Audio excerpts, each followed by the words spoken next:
Let's go back to 1880s and the beginning of 20th century England, where the rich and the poor were dictated by Victorian standards and ideals of a successful marriage, and its primary function of raising the new generation and continuing the chain of life.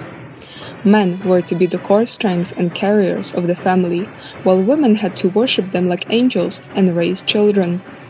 Established expectations weren't adhered by everyone.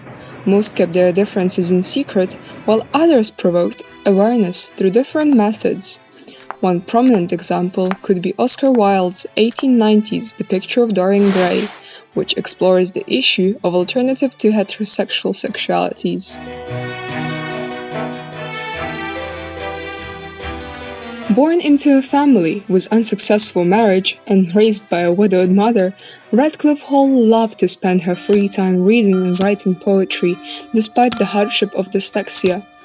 Hall, fueled by circumstances, environment, inspirational literature, and desire to defend her LGBTQ rights, brought her to speak up through the art of word.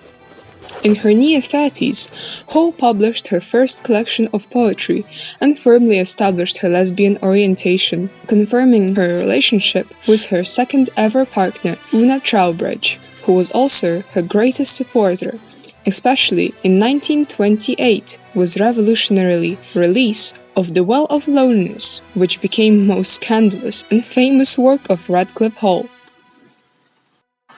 Soon after Jonathan Cape has published The Well of Loneliness, in August 1928 in England it got reported by a moralist, James Douglas, the editor of Sunday Express, and depicted as an intolerable outrage and moral danger to the society.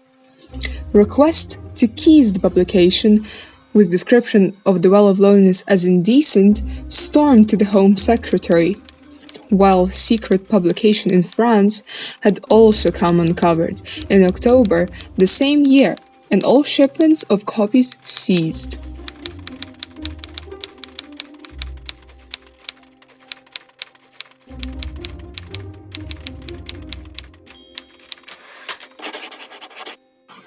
And despite countless number of people, press and letters supporting Hall, in the Day of Judgment on 16th November 1928, the book stopped its circulation.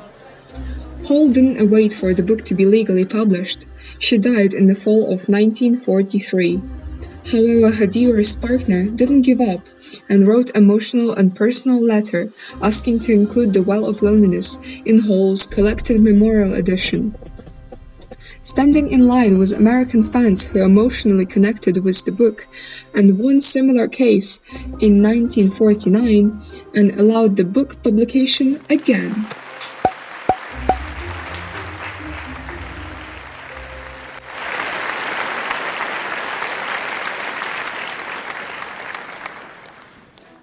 While the name of Radcliffe Hall might not be as famous today, her contribution to LGBTQ revolutionary community played a significant role.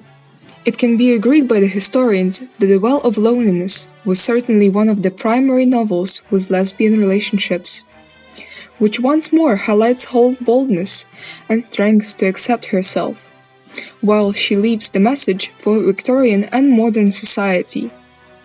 Give us also the right to our existence, from The Well of Loneliness. In about 20 years, with similar motif, the 1969 Stonewall riot now allows LGBTQ community to remember their pride to exist every June. In today's day, the stigma still exists, and some people still lack support. However, it's visible that more literature with queer themes are allowed, and there is much higher awareness of homosexual and other sexualities.